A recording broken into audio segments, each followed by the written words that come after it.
And we are back with the COODIO Show number 3. And I am today with Morgan, and I promise you a wonderful conversation because I'm going to get really excited. We're going to talk video games a bit, and of course, studio recording and about COVID. So if you really want to hear this conversation, let's get this show on the road. Hi, Morgan. How's it going? Great. I'm already excited. I'm already excited. We're going to talk video games. I'm like, we already talked a bit of that. Let's get to it, okay? Introduce yourself. What are you doing? I'm Morgan. I'm 36. I'm living in France, Montpellier, and I'm the head of Audio Workshop, which is an audio post-production studio. And we are dealing mainly with video games, but also movies, animated movies, podcasts, audiobooks, and everything about sound. And it's been now 2 years. All the good stuff. That's great. What brought you to this industry? Sorry?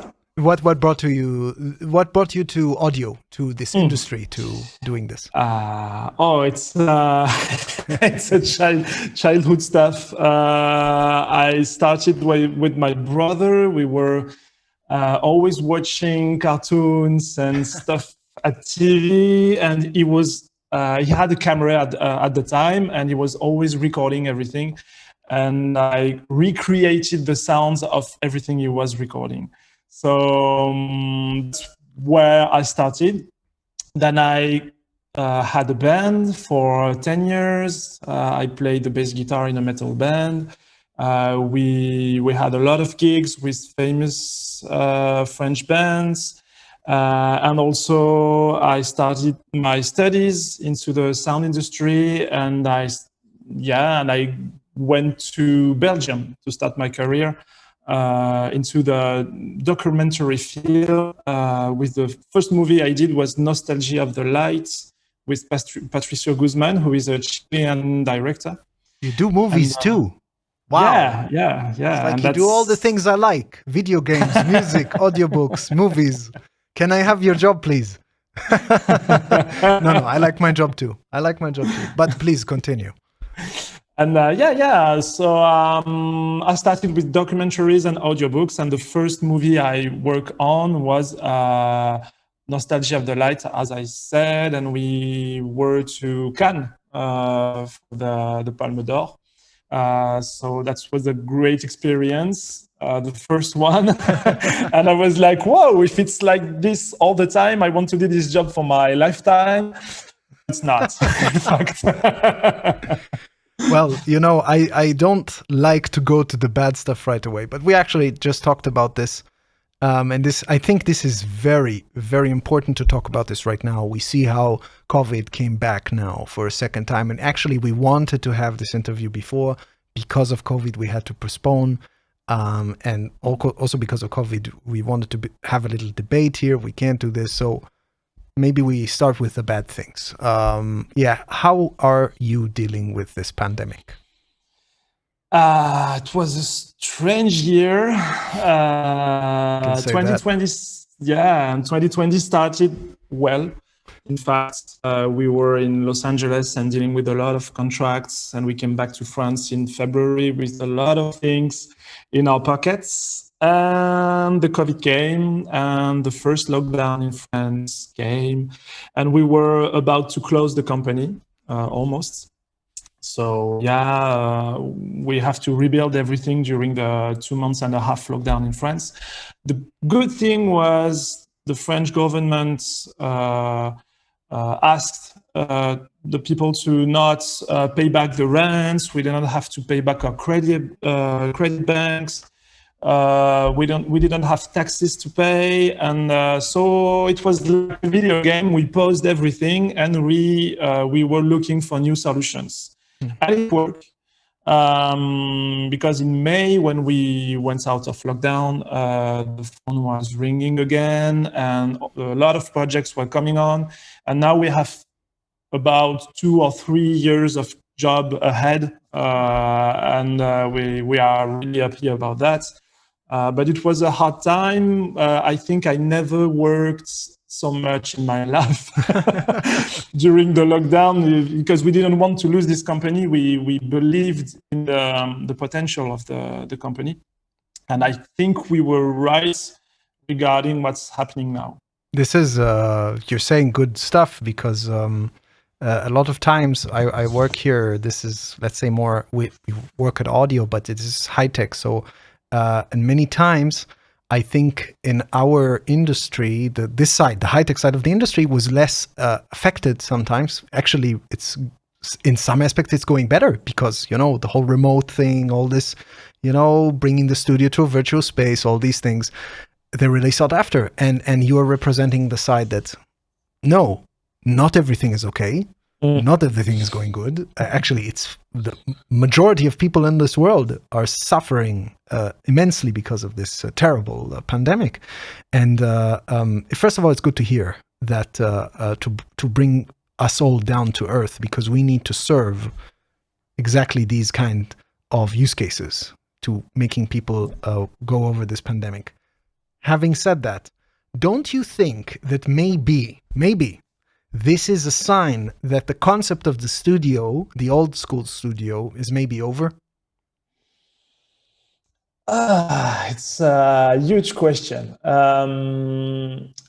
We always believe that we have to evolve with our time, and the future is remote recording, I think.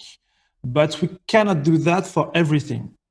So that's why we are quite in the middle of this. We have some recording stuff in remotes.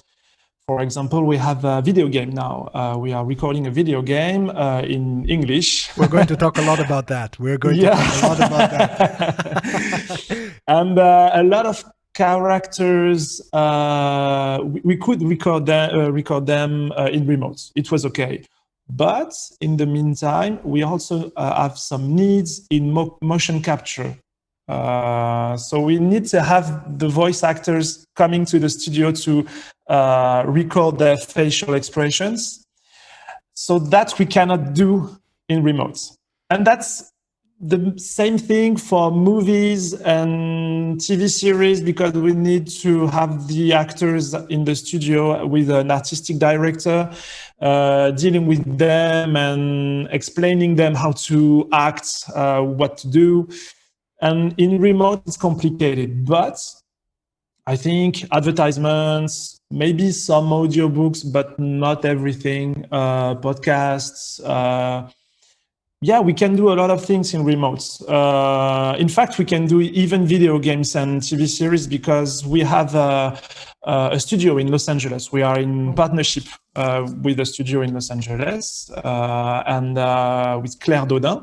Oh. And she sometimes calls us to record something. So she's in Los Angeles in her studio.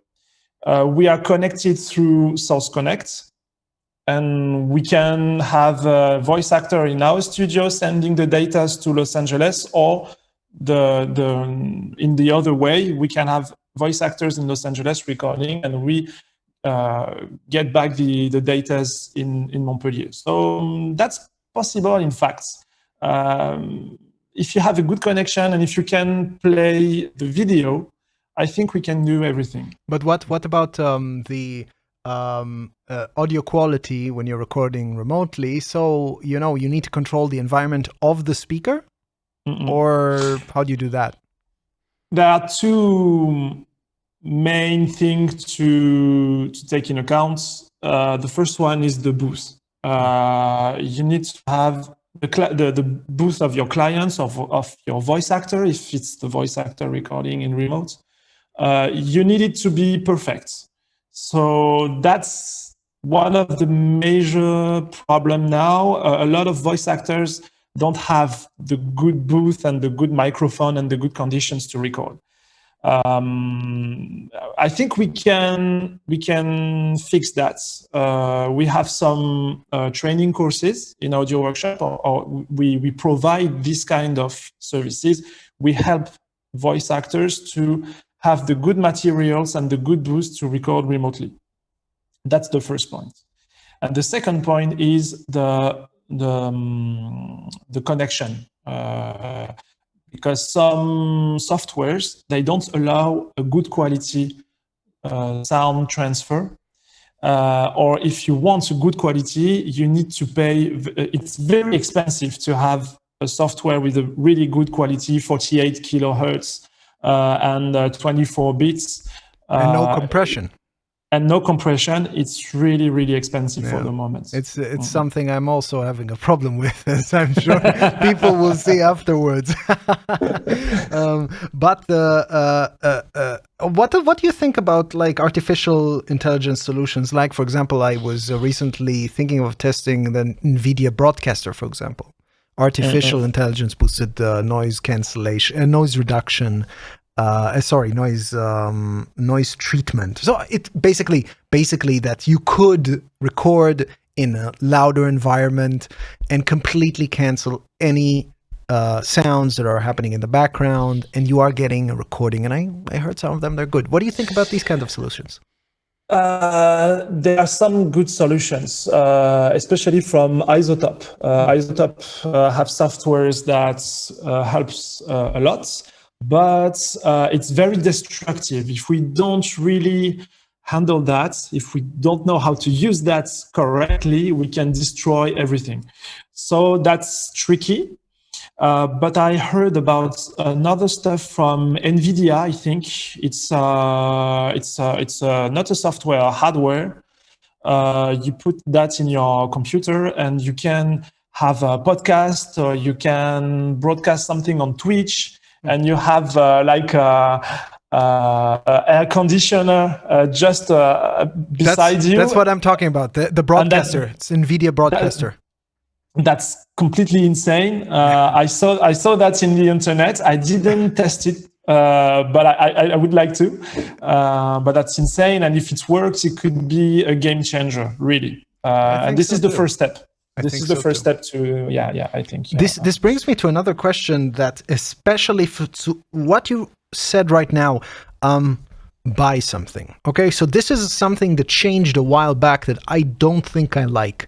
I like owning stuff. Okay, it sounds old-fashioned, but as a person who runs a studio, I'm sure you know what I mean. You bought something, you have a guarantee, you know what you're paying for. But right now, everything is transporting to not owning stuff. You know, I pay a subscription and I get some stuff. Well, you know what? I paid the subscription to Netflix, and I really like to watch Mad Men over and over again. And sometime Netflix decided not to continue their contract with the people who made Mad Men, and I don't get to see it anymore. So I can see it. So the question would be, do you think that owning things is gone as a concept, or maybe because you have your own studio, maybe renting stuff is not a good solution? I don't know. It's a difficult one. Yeah, it's difficult because you have two things. The first one is the economic point of view, and the second one is the what you like, what you want. I want to own stuff like you. But as a company, you have to deal with economic issues, and sometimes you have to. It's better to pay in several times and rent things to have a good balance on your bank account. So, because when you buy something, it could be broken, it could need some updates, you could need everything, and it's always paying and paying and paying. So maybe renting it's a good solution when you are a company, but just when you are a company. I can understand that. I can tell. And talking, of course, about something that I own and a lot of, let's talk about video games, you know. as I mentioned in the last one with Matteo Pered, last time we recorded, I am a massive fan of video games and great podcast with Matteo and Matthew, sorry. And I heard, Benoit told me, you work a lot with Ubisoft. Yeah. Did you have anything to do with Assassin's Creed? Yeah. My God, this is great. Okay, now I'm going to let you talk. Now it's your time to shine, please. Before we created Audio Workshop, I used to work at Ubisoft on Assassin's Creed Odyssey. And then during creating sounds for this project, I was working to create Audio Workshop. So when I created the company with Gaëtan, my co-founder, Ubisoft wanted to continue this partnership. So we became like a partner, a sound design partner for Ubisoft. So we continue to work on Assassin's Creed. We work also on Ghost Recon Breakpoint. It was for sound design, cutscenes, some sounds into the video game, the gameplay. And then it's evolved. Now we are also dubbing games for them. So now we are dubbing Riders Republic, released in February. In French with a good cast. We are really happy with the project. And we also worked on Immortal Phoenix Rising, coming out in December, I think, 3rd of December. So that's the main games we were dealing with at Ubisoft, but we also worked with indie companies in France, in England, in the US. That's a lot of stuff I cannot really talk about because I'm under NDA. But we are working on a really, really big really big game in England, and we are thrilled to announce that. I'm sure I'll know when it's out. I'm sure. I'm sure. One thing I wanted to highlight regarding video games, because I think from an industry point of view, video games have overtaken audio, movies, films, video, all forms as a revenue king, I would say. I mean, it's the biggest, I think, entertainment industry in the world, revenue-wise. I mean, it's ridiculous how much money video games have. But I want to point out, what do you think of video games as a narrative tool? Because, you said you're doing audiobooks, you're doing video games. But I remember, as an old school person myself, in the 90s, voiceover in video games was atrocious. It was a travestie, as you would say in French. You would say it was a catastrophe. And actually, I think for games like new ones, let's take new titles. You said Assassin's Creed Odyssey. I'll say God of War. It's like watching a Shakespeare play. It's a dramatizing of events and storytelling which you would never ever see in a video, or maybe even audio. How do you feel about your passion to audio in a video game? This is not clear for a lot of people. The reason why I'm doing video games now, it's because I'm coming from the movie, the cinema, and I also worked a lot on animated series and animated movies. And I like that because it was, a narrative story. We have creativity. We can, when it comes to an animated series or movies, you can create everything. You can imagine everything. And that's good because you are free to do what you like. And Ubisoft came to me because I had this expertise, and they wanted their video game to be more narrative and have a good quality sound on cutscenes at the first meeting we had. And then we developed the relationship, and so we are now dubbing. But the first reason why I came to video game is that now video games are more and more narrative. You can create a lot of things.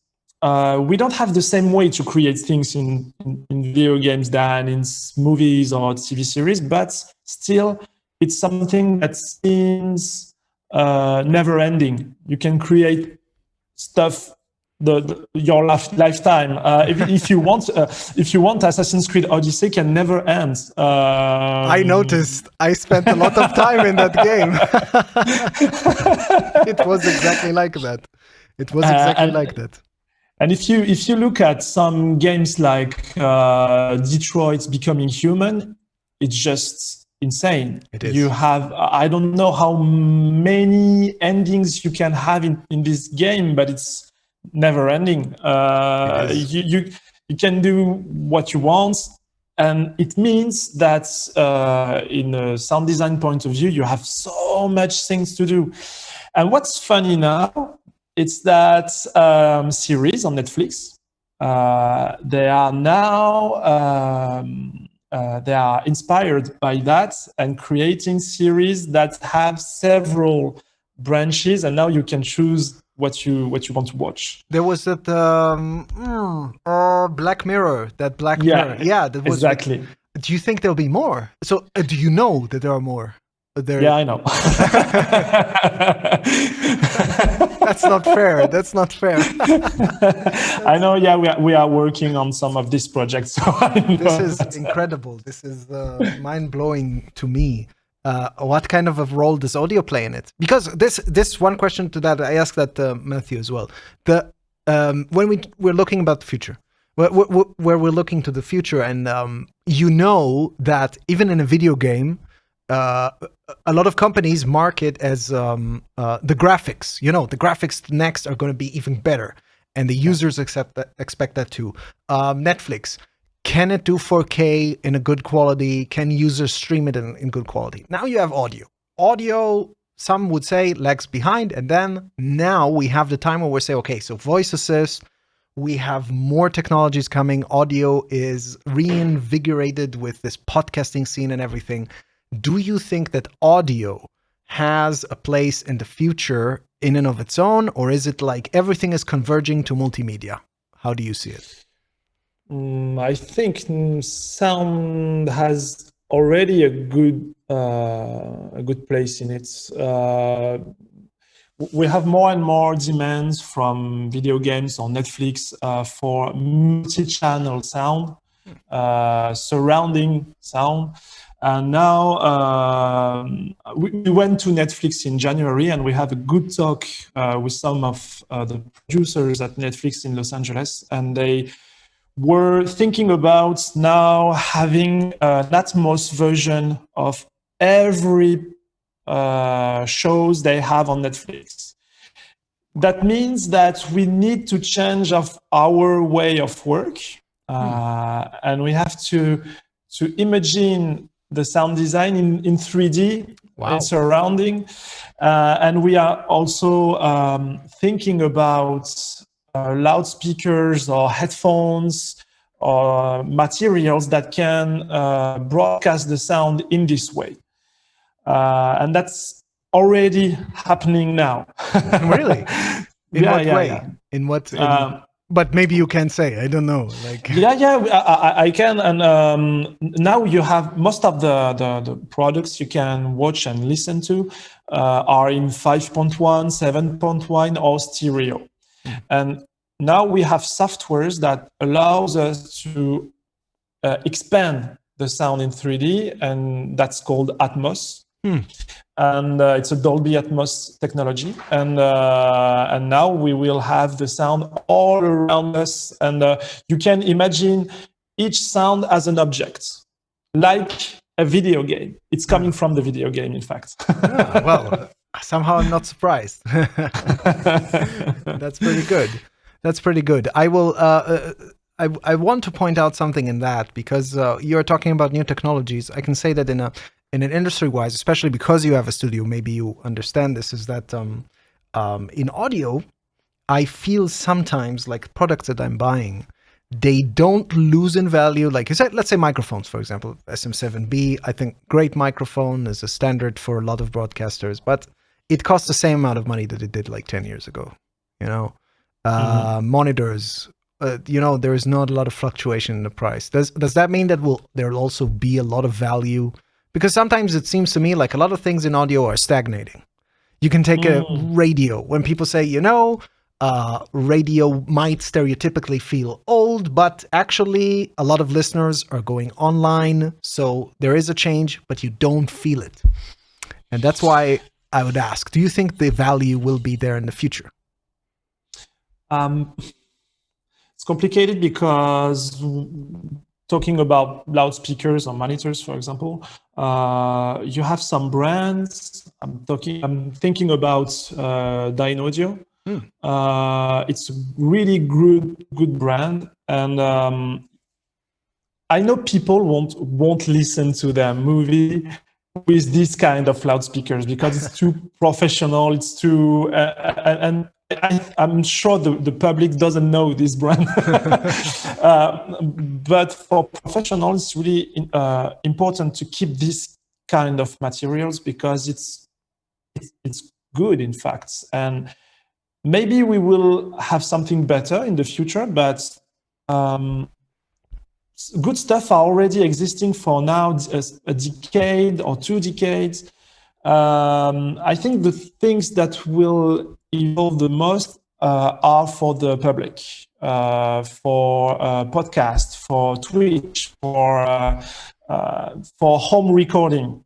Interesting. That's interesting. This is an interesting. Yeah. It's an interesting opinion of what you're saying because you are a professional.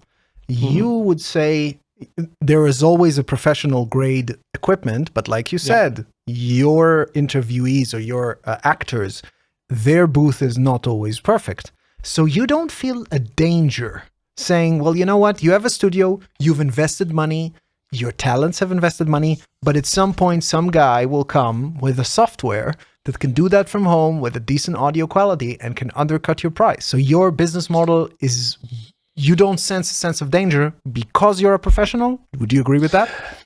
We are dealing with that every day. That's a mean question. That's a mean question. No, in fact, we have. I have I think, a special opinion that doesn't. It's not the same for my colleagues, but I will share it with you. I'm not afraid. I'm not afraid that people can record at home and do my job in their home studio because I know what I'm doing. And if I'm losing contracts because someone is cheaper and is working at home, it means that I'm not good. To me, the price, it doesn't matter. What's important is it's your ears, your ideas, and also a good studio, in fact, but the ideas and the ears first. And that's why we are also working with people working in home studios, because I think we can work together, we can help each other. There is something to do. And most of my colleagues in studio they won't agree with that because they want to erase the home studios. I don't want that. But I think we have something to do with them, and we are doing something with them in some projects. The point is good quality sound, good ideas, good ears, and good people to work with. Of course. And it's not a question. Yeah. Your experience, and I had the same experience.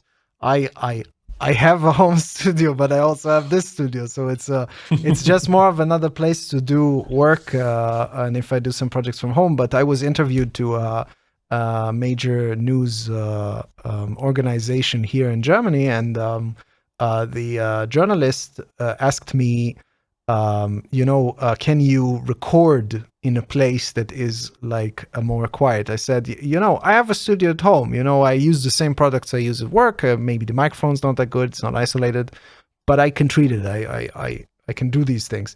And he was kind of like, yeah, but even though if you can I trust you? Because I don't know you. Can I trust you? So it's like, he's a professional. I respect that. You're a professional. I respect that too. And that's the point, because in the last podcast, when I talked to Matthew, and he's doing a solution that will enable people with home studios to do better podcasts. So you would think that this is an enemy of the studio, but that's not true, because two different things, apples and oranges, Yeah. Being a professional is about the business value that you bring. It's not about, per se, an audio quality that is of long years. How many years are you in this? 12. Wow. What was the first video game you worked on? Wow, it was a small video game in Montpellier. It was Dinky Ball. Dinky Ball was one of the first Apple Store mobile game. Wow, a mobile game. That was 12 years ago, you'd say. Yeah. Wow. And you said Montpellier. This is actually a good topic. So you're stationed in Montpellier. Yeah. That's all your work, like the studio and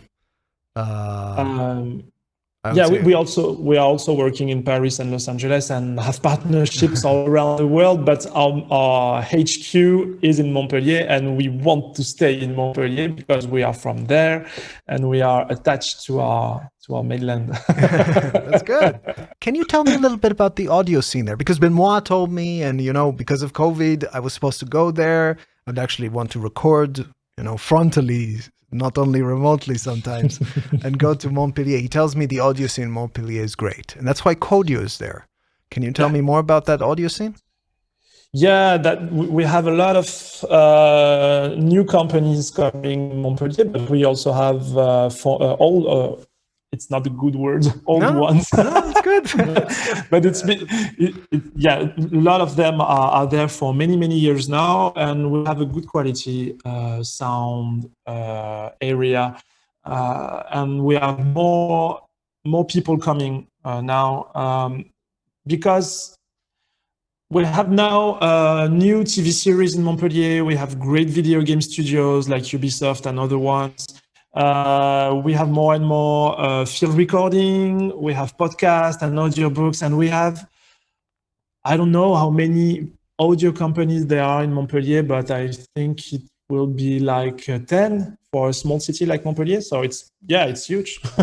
That's amazing. That is really amazing. And bringing to that, this is something I would like to always. I end with two things. I ask about COODIO and I ask about beer, and we're coming to that because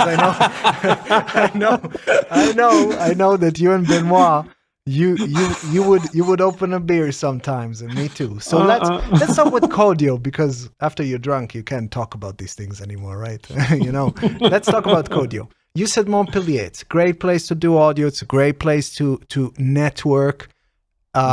What is the proposition? Because as a member of COODIO, you would say that COODIO brings value to you. Like, I think, what would that be?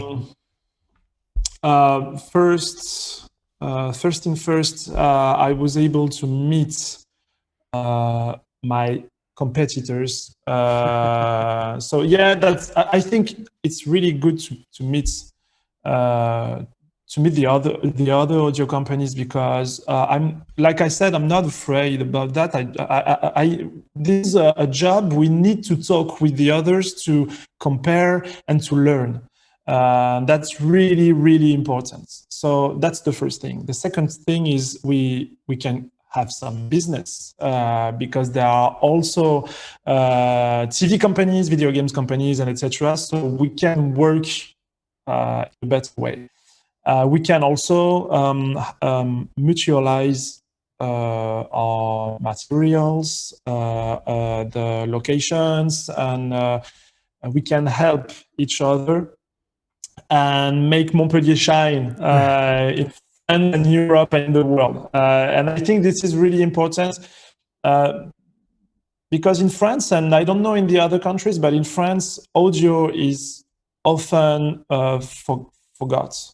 That's true. We are always talking about graphics and lights and effects, but not about sound. And now that we have COODIO, this is the strength. We are gathering together and we can talk with one voice about what we can do. And we have so many ways to do things. We are dealing with video games and movies, but some are dealing with audiobooks, and other ones with animation, and other ones with dubbing. And that's perfect. And yeah, and my idea is that if I have a client, let's say he wants sound design and dubbing. Okay, I can do sound design. I can also do dubbing, but I don't have the room because I have too many clients, for example. I can send the dubbing to one of the other guys in Montpellier and keep everything into COODIO. This is great. This is amazing. Yeah. This is exactly what I hear in our company, is that sometimes I was used to before, I have the competition. Well, we need to beat them. Well, in audio, it's not like that, Sometimes your competition can be your friends, It's something I love about this industry. It's a good thing, It's cooperation, and that's what COODIO brings to the table. You said it once. I couldn't have said it better. It's really well said. And that brings us to the last part, of course. Let's talk beer. What's your favorite? Wow. I think it's Belgian beer. Oh. Okay. But the best one, I think, is Triple Carmelite. Wow. You are a connoisseur. Look at that. I wouldn't expect less from a friend of Benoit's. Well, that's something interesting. I lived in Belgium, so... Wow. One of my favorites is Duvel, but I heard it's not for the real, kind of people who understand what they say. Belgian beer is like, It's good too. Oh, hey, I can say it's better than a lot of... I drank just out of just by the way, I drank a few of the regular kind of supermarket beers. And, after you have a few cases like at home of the fancy things, like if it was Crew Republic, which I talked about a while back, but the last time I drank a Belgian beer wasn't a while ago, Duvel. And you drink that, and then you go to something you just buy from the supermarket, and you're kind of like, that's not level. It's like good audio and bad audio, good audio and bad audio. Yeah. You know what I mean? Yeah. Well, that's good. That's good. Well, very much. Thank you, Morgan. I must say this conversation went like this to me. I say when we talk video games, I'm like, that's incredible. And of course, it's important to note that we wanted to make a small debate with My Shirt Studio. Regarding exactly this topic, because they are offering exactly the opposite of how you work, but time is still there. We can still have this conversation in the future. That's not a big deal. Yeah. That's a good one. So again, thank you very, very much. Thank you. And we will see each other. And of course, thank you guys at home for listening. You have a great one. We'll see each other. And until then, don't forget to be a part of the COODIO Show. See ya, guys. Bye.